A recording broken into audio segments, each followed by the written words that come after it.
Olá! Cerca de 13 tribos indígenas ainda praticam o infanticídio no Brasil. Quando recém-nascidos apresentam quaisquer sinais de deficiência física, no caso de nascimento de gêmeos, ou quando os bebês resultam de um adultério, por exemplo, há a rejeição das crianças por parte da tribo e praticamente uma condenação à morte. Em muitos casos, a mulher grávida entra em trabalho de parto, vai para a floresta sozinha e sai de lá sem a barriga e sem o bebê. Apesar de muitos parlamentares terem defendido que a prática cultural deve ser combatida apenas por diálogo, a Câmara aprovou recentemente um projeto de lei que determina ao poder público que use de todos os meios para proteger essas crianças. O texto pretende ainda proteger adolescentes, mulheres, pessoas com deficiência e idosos indígenas de práticas que atentem contra a vida, a saúde e a integridade físico-psíquica. Para discutir essa decisão, nós convidamos para essa edição do Brasil em Debate, os deputados Marcos Rogério, do PDT de Rondônia, e Ságua Moraes, do PT do Mato Grosso. Eu sou Fabiana Mello e o Brasil em Debate é um programa da TV Câmara e da Rádio Câmara. Obrigada, deputados, pela presença aqui no estúdio. Eu queria começar pedindo ao deputado Marcos Rogério, que apresentou uma emenda substitutiva e que permitiu que o projeto fosse aprovado, que explicasse qual foi a alteração que o senhor apresentou, propôs, que permitiu esse consenso sobre o texto.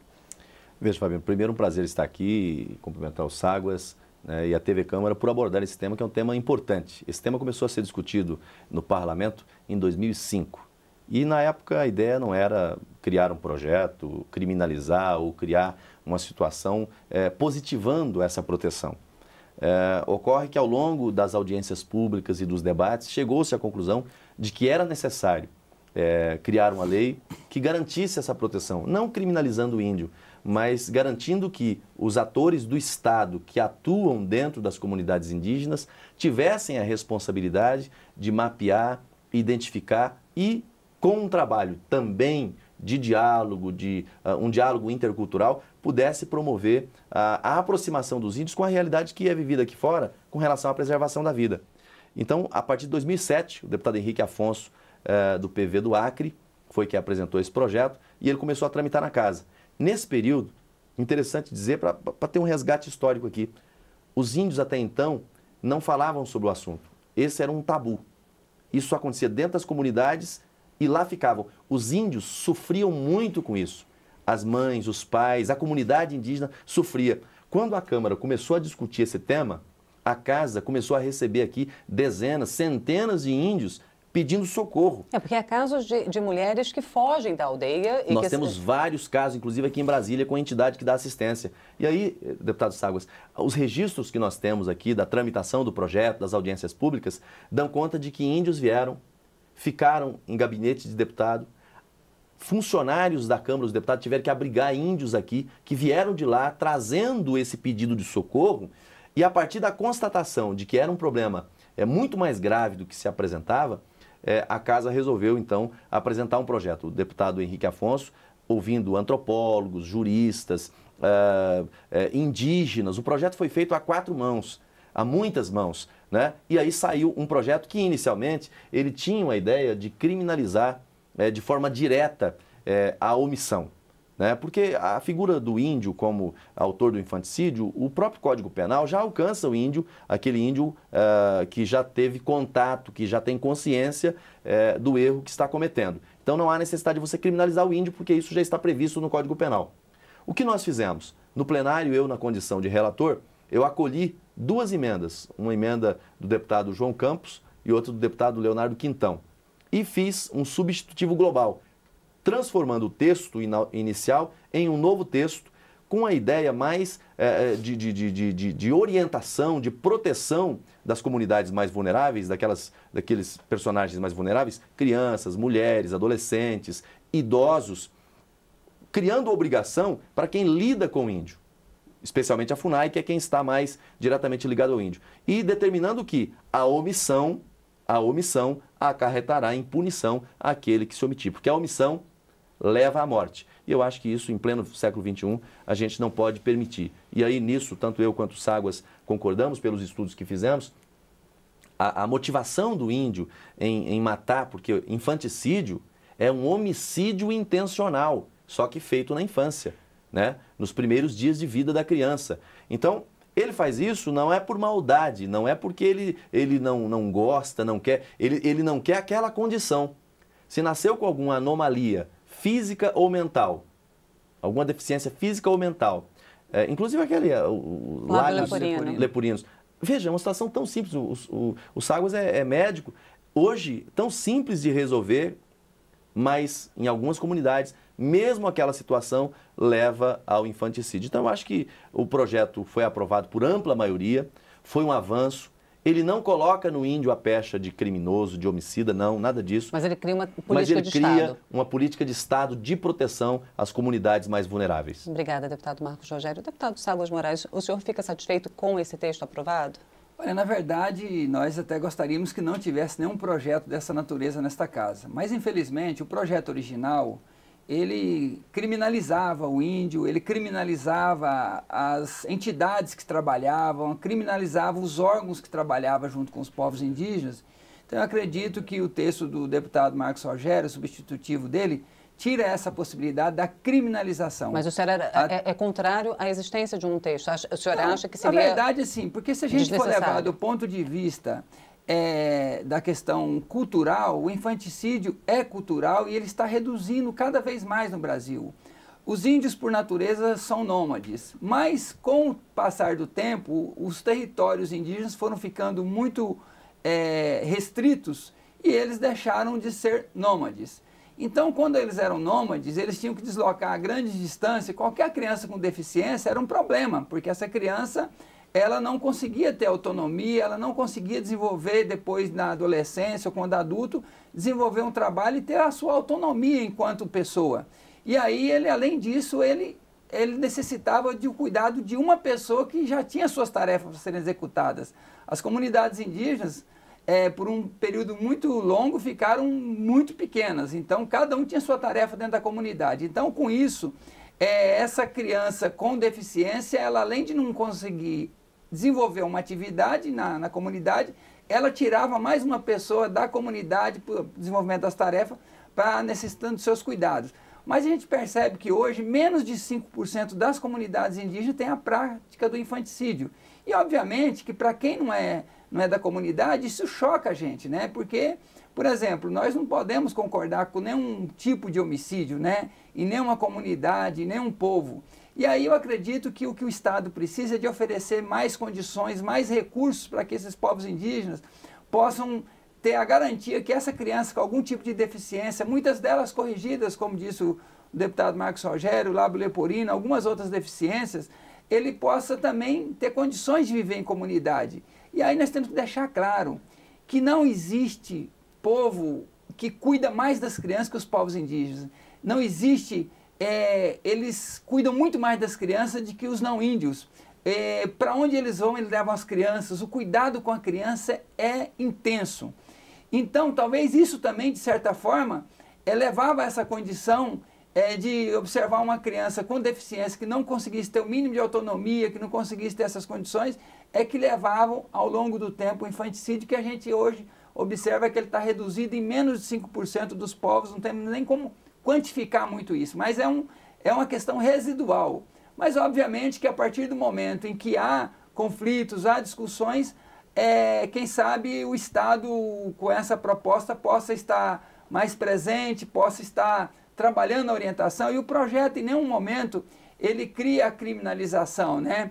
Ele oferece, ele propõe que o Estado brasileiro possa oferecer as condições para que essa mãe possa ter os cuidados necessários com seu filho, e que se ela tiver a vontade, mesmo onde há a prática do infanticídio, que como eu disse é bem residual ainda, ele possa ter a oportunidade da mãe dizer, olha, eu quero sair daqui, porque senão eu vou perder meu filho.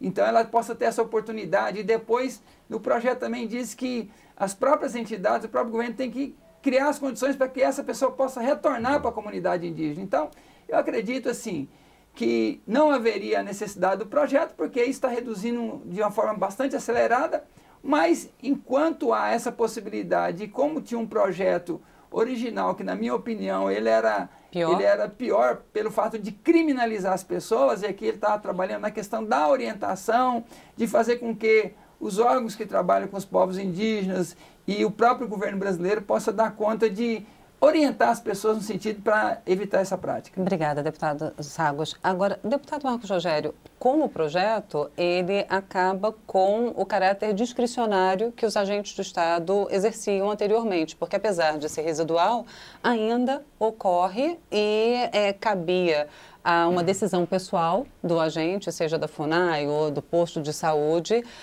quando não apenas do caso do recém-nascido, mas quando do diagnóstico posterior, com a criança pequena ainda, de uma enfermidade degenerativa, no caso, ou de uma deficiência que fosse descoberta, diagnosticada um pouco mais tarde, até do abandono da criança, né? Isso ficava então, com uma decisão individual. Agora pode ser punido. Pode. Veja, a grande verdade em relação a isso é que as instituições que atuam dentro das comunidades indígenas não faziam registro desse tipo de acontecimento. Ou seja, aconteciam os crimes de infanticídio em algumas comunidades indígenas, especialmente nas regiões do Xingu e as regiões do interior do Amazonas, e isso não é registrado. Se você procurar hoje dados oficiais com apontamentos de quantas crianças foram vítimas de infanticídio, você não vai encontrar. Agora, eu parto de uma premissa maior, que aí não se vincula a um estado ou outro, a um país ou outro, que está acima disso, né? Que é a Declaração Universal dos Direitos Humanos. E aí são valores absolutos. Quando você fala da preservação da vida, isso não importa se é no Brasil, se é nos Estados Unidos, se é no Japão. O mesmo valor que vale para o Brasil, vale para esses países, com exceção a países bárbaros. Mas mesmo nesses países onde há a relativização do direito à vida, os demais estados não concordam com eles. Veja, o Brasil concorda com o que acontece em países extremistas, onde há o sacrifício humano em nome da religião, em nome da fé? Não. O país não concorda com isso. Então, nós também não podemos concordar que isso aconteça dentro do território nacional, tendo uma Constituição que, no seu artigo 5º, estabelece a vida como um bem jurídico inviolável. Então, cabe ao Estado proteger a vida, seja a vida nas comunidades indígenas ou fora dela. Então, eu acho que o projeto ele ratifica uma ideia que já está presente na Constituição Federal, mas que não havia política pública voltada para isso. Só para dar como exemplo de uma decisão recente do STF.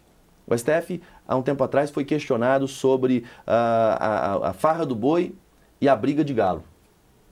Sobre a possibilidade disso baseado nas tradições, nas culturas. Qual foi a posição do STF com relação a isso? Ele reconheceu o direito à diversidade cultural, porém afirmou, ela não é absoluta. Eu acho que não dá para a gente conceber em pleno século XXI isso, e aí reitero, e aí tanto eu quanto o Saguas concordamos com isso, a gente não observa maldade nas comunidades que praticam isso. Né? O que está motivando eles, a gente sente que é algo de instinto de sobrevivência, de qualidade de vida para a população e de não sofrimento para aquele que nasceu com uma deficiência, com uma anomalia. Mas eu acho que dentro das relações interculturais e com essa visão dos direitos humanos, que é para todos, o Estado precisa intervir para garantir a preservação da vida. Obrigada, deputados. A gente vai fazer um breve intervalo e volta dentro de instantes. O Brasil em Debate volta já já, não saia daí.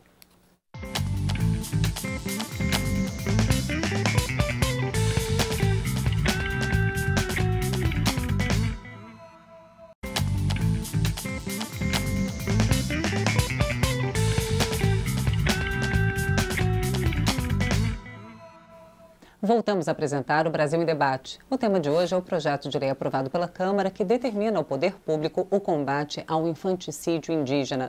Eu sou Fabiana Mello e converso com os deputados Marcos Rogério, do PDT de Rondônia, e Saguas Moraes, do PT do Mato Grosso. Bom, deputados, os senhores falaram no primeiro bloco muito sobre os aspectos físicos que levam à rejeição das crianças por parte de algumas aldeias indígenas. Agora, o que acontece também no caso em que, por fatores sociais, morais ou até mesmo religiosos, no caso de gêmeos, por exemplo, essas crianças acabam sendo rejeitadas também, e até pelas próprias mães. E como é que o Estado pode intervir? O que pode ser feito no caso em que a própria mãe rejeita? O Estado assume a tutela, deputado Sagos Moraes? Há essa previsão? Olha, na verdade, sim. Nós tínhamos um rol de situações que, algum tempo atrás, era cometido o infanticídio, né? O dito infanticídio. Ao longo do tempo, está se reduzindo.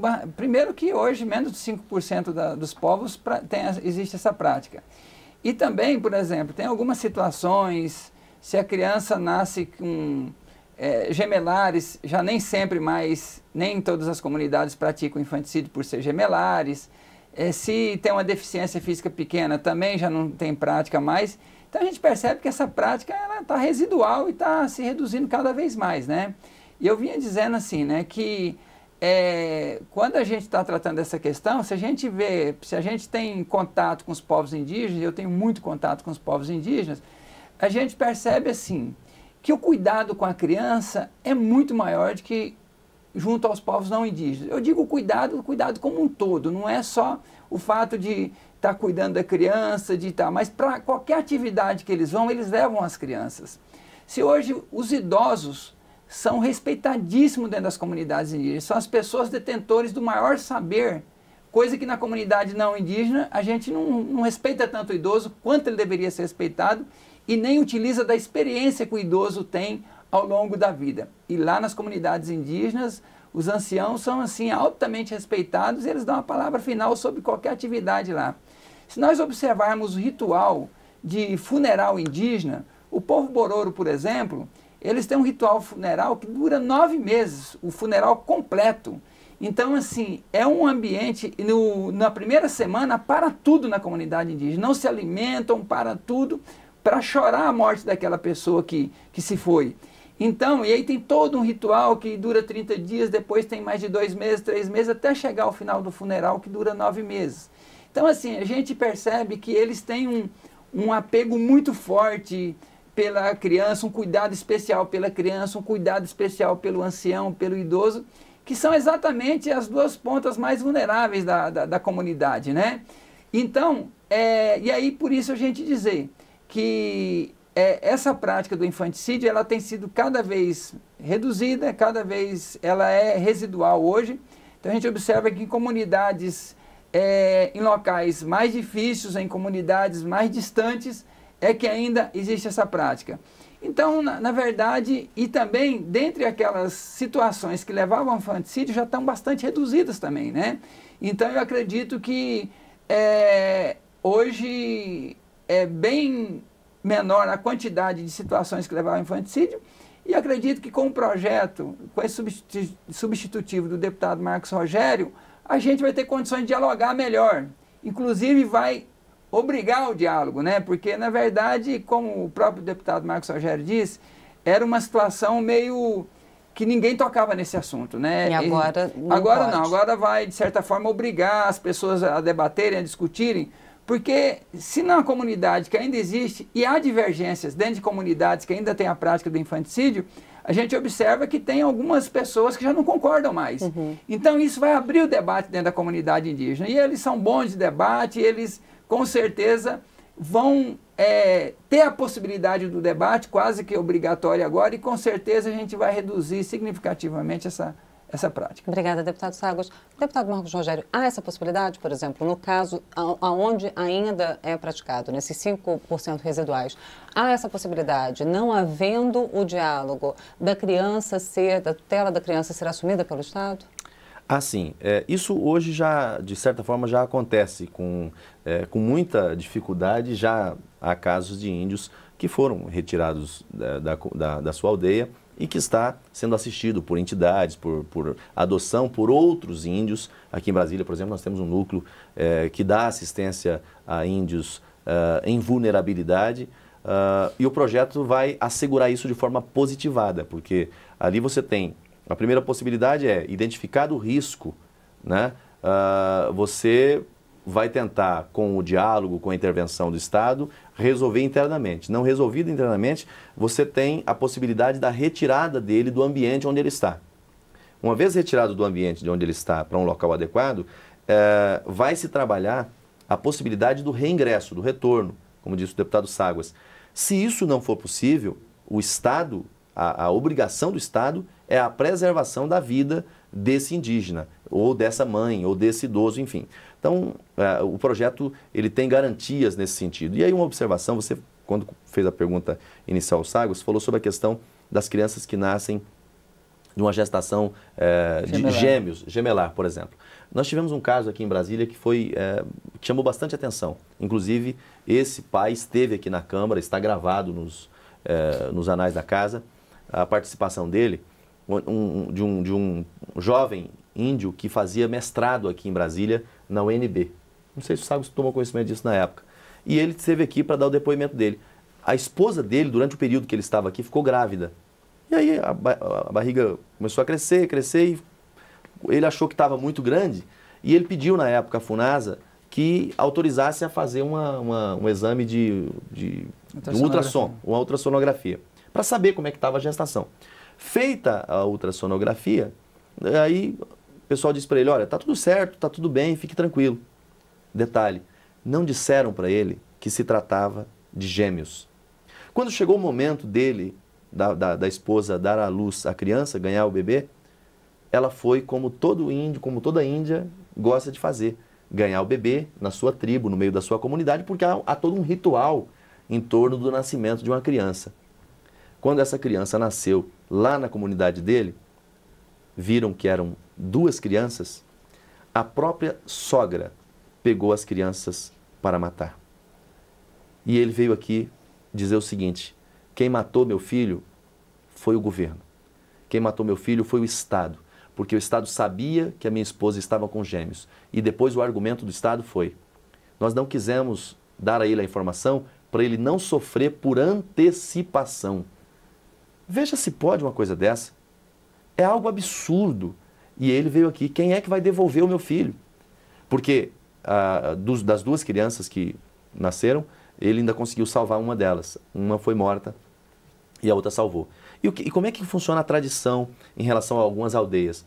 Dependendo da comunidade, nasceu gêmeos, eles matam os 2.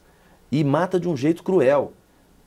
Mesmo a motivação deles sendo a motivação que dentro da cultura deles é uma motivação de amor, mas eles matam por sufocamento.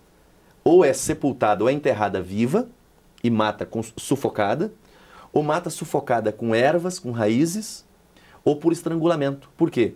Porque eles entendem que essa criança dentro do ventre, ela se dividiu entre o bem e o mal. Então, o bem e o mal você tem que sufocar, porque ele tem que morrer com aquela criança. Você não pode deixar ele sobreviver. Então, eles matam. Há outras culturas, há outras comunidades que entendem que o que nasce primeiro é do bem, e quem vem depois é que tentou roubar a alma do outro. Então, há essas questões dentro da cultura deles, já evoluiu muito, as comunidades estão reduzindo, mas esse caso que eu citei agora aconteceu em 2008.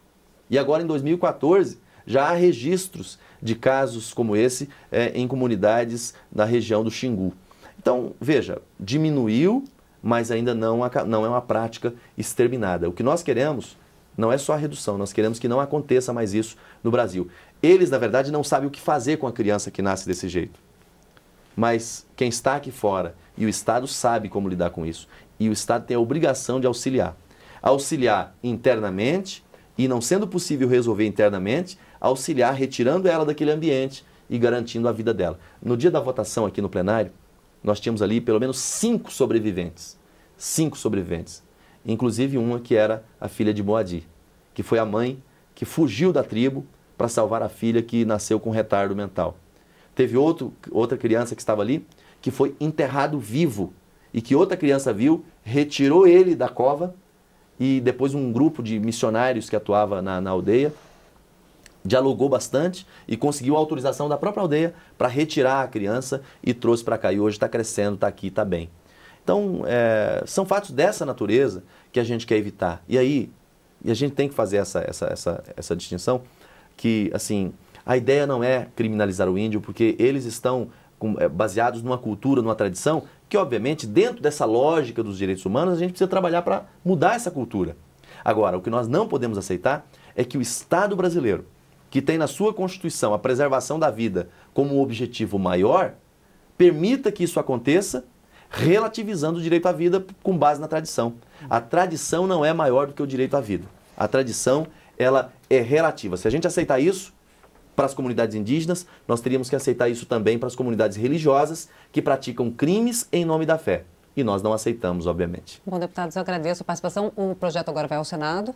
E aí ao Senado. A expectativa é que seja aprovado com rapidez também. A expectativa é que seja aprovado no Senado. Se não houver alteração, segue para a sanção presidencial. Se houver alteração, retorna para a Câmara. Bom, deputados, obrigada pela participação aqui no Brasil em Debate. Parabéns pelo trabalho. Muito obrigado a vocês. Eu conversei com os deputados Marcos Rogério, do PDT de Rondônia, e Ságuas Moraes, do PT do Mato Grosso. Obrigada também a você que nos acompanhou até agora. Lembrando que se você quiser conferir novamente esta ou as outras edições do Brasil em Debate, é só nos procurar na internet. O nosso endereço é câmara.leg.br/Brasil em Debate, tudo junto. E se quiser entrar em contato com a gente, ligue para o 0800 619 619. A ligação é gratuita. Eu sou Fabiana Mello e espero você em uma outra oportunidade. Até lá.